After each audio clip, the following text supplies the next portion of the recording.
Hello everyone, welcome to my YouTube channel, Meet Me in the Center. If this is your first time watching me, welcome. If not, welcome back.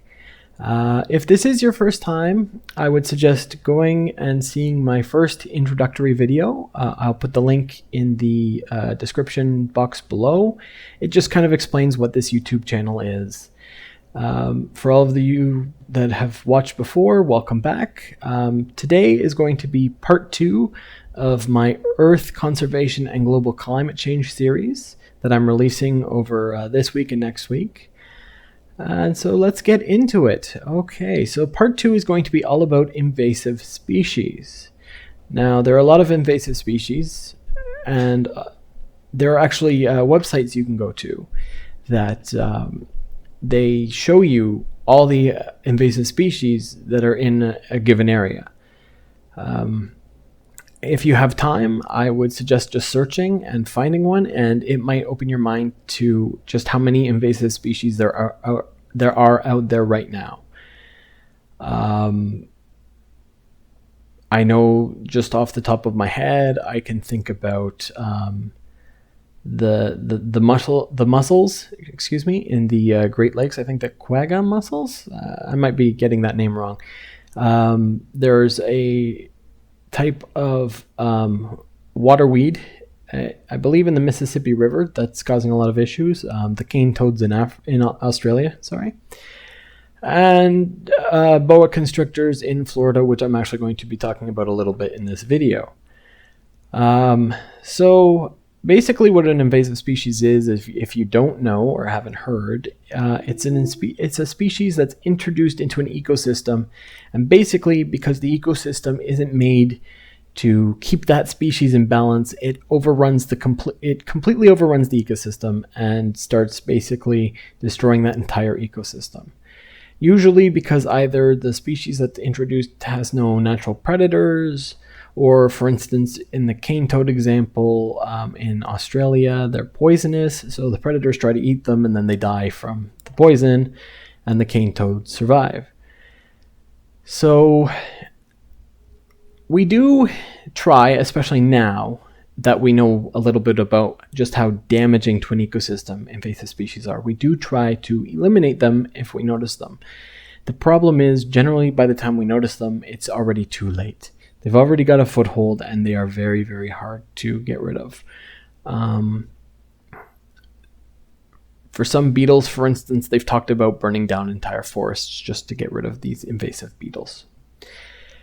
And even that, I think they did it in one area and they found that some of them survived and just kept going anyway. So, I mean, it's very hard once they're introduced. Interestingly, one of the species I'm going to be talking about today is an invasive species that we're actually okay with being invasive.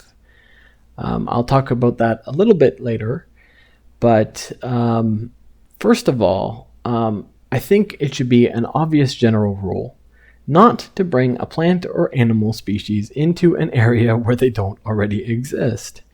Now, I know this is kind of hard when it comes to exotic pets, because people want certain animals, but if that pet escapes, then you may cause literally an entire ecosystem to collapse. Don't do it. Great, you might want to have a really cool plant that you can't normally get wherever you are, but if that plant creates more and we can't keep control of it, then that's unfortunately going to cause a disaster, an ecological disaster. And although that's not always the case, that is the case with a lot of these invasive species where they have been introduced by humans. Well, actually, all the invasive species have basically been introduced by humans. Whether it's an intentional introduction or an accidental one. So, like for instance, in the case of the invasive mussels in the Great Lakes, they were in the ballast of ships, and when they released some of that ballast, they came out and they started spreading in the Great Lakes. That's obviously accidental.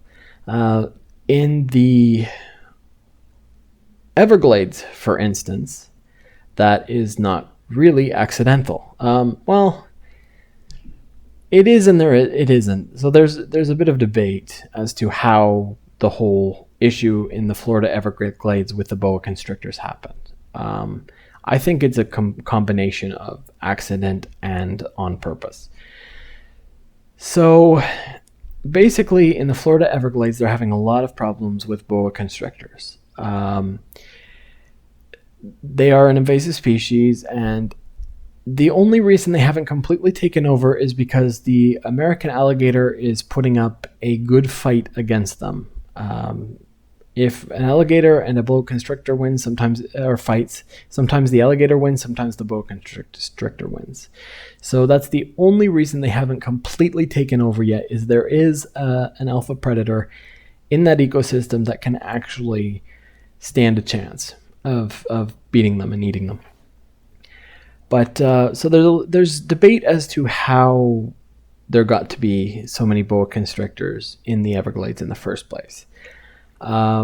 There's part of it is they think that some of the hurricanes may have damaged pet stores to the point where some of the snakes escaped and they found their way into the Everglades.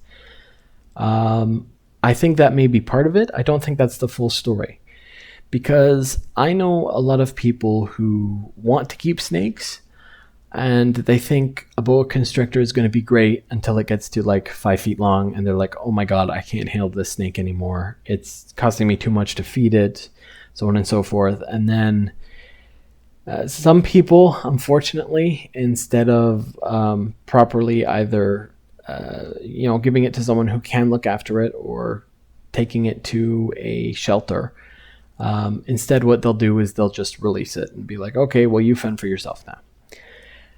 This is the absolute worst thing you can do. Please don't do this if you have a giant snake, especially a boa constrictor in Florida, because it does wreak havoc on the natural ecosystem. The ecosystem can't fight back. They originally in Florida, they thought that it was going to get cold enough in the winters that it would stop the boa constrictors, but now we know for a fact that no, they can survive. They have survived for years, and they're breeding now in the Everglades. And so if you see a boa constrictor in the Everglades, you are supposed to kill it on sight. But unfortunately, even if you do that, it doesn't really stop the problem. They've got too much of a foothold, I think, at this point, and I think that ecosystem is either going to have to find a way to balance itself, or it's just going to eventually be wiped out.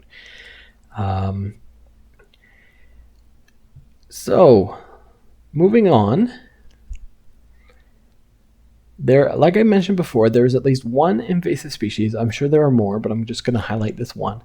There is one invasive species we are particularly okay with in North America. And that would be a species that's been on the news a lot lately because of its catastrophic decline. So, of course, what I'm talking about is the honeybee. I'm sure you've seen all over the news, if you listen to the news, that this is going to be a catastrophic disaster if the honeybee dies off in North America.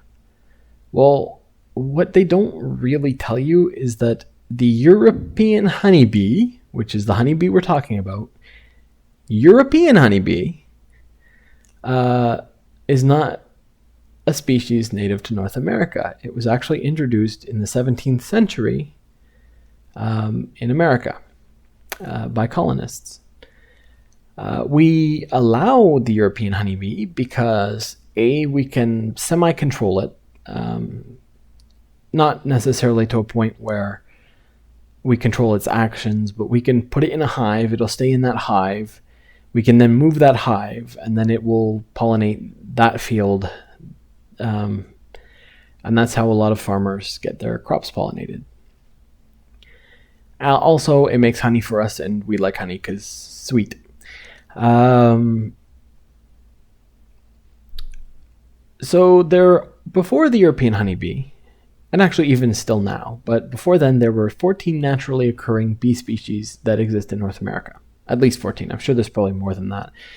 But there were 14 major species, and all of those have been in the decline since the honeybee was introduced. Well, now that the honeybee's population is decreasing, their populations are starting to make a comeback, and they're all increasing now. Now, those bee species do pollinate the fields. They don't make honey, but the problem is that it's much harder to control them. They generally don't live in giant colonies like the honeybee does. They're harder to move from place to place. So they kind of just pollinate their area, and we have to accept that. So again, something they don't really talk about, but maybe people should think about it a little bit, is if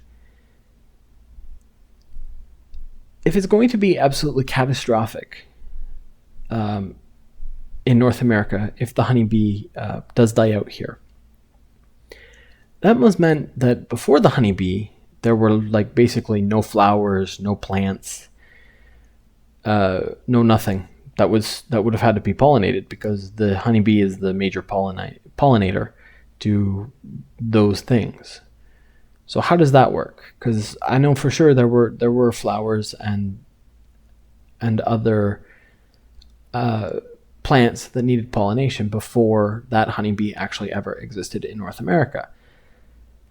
Really, what they're trying to say is it's going to be catastrophic to the farming industry. It's not going to be catastrophic to the natural environment. It's going to be catastrophic to us if the honeybee dies out.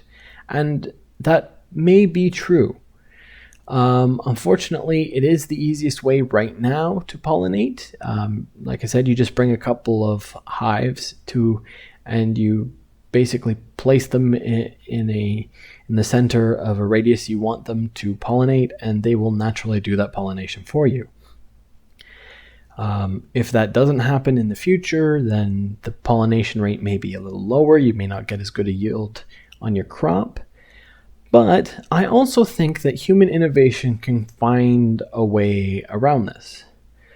Whether it's some sort of AI in a drone where they act like a honeybee, where they go to a flower, grab the pollen, go to another flower, and pollinate it. I think we as a species are able, especially with the technology we have now, to actually innovate and find some way of actually fixing this problem if the honeybee does go extinct in North America, which it may not. I don't know. What's happening to it is bad, but again, in my opinion, it was never supposed to be here in the first place. So is this just nature wiping out something that shouldn't be here?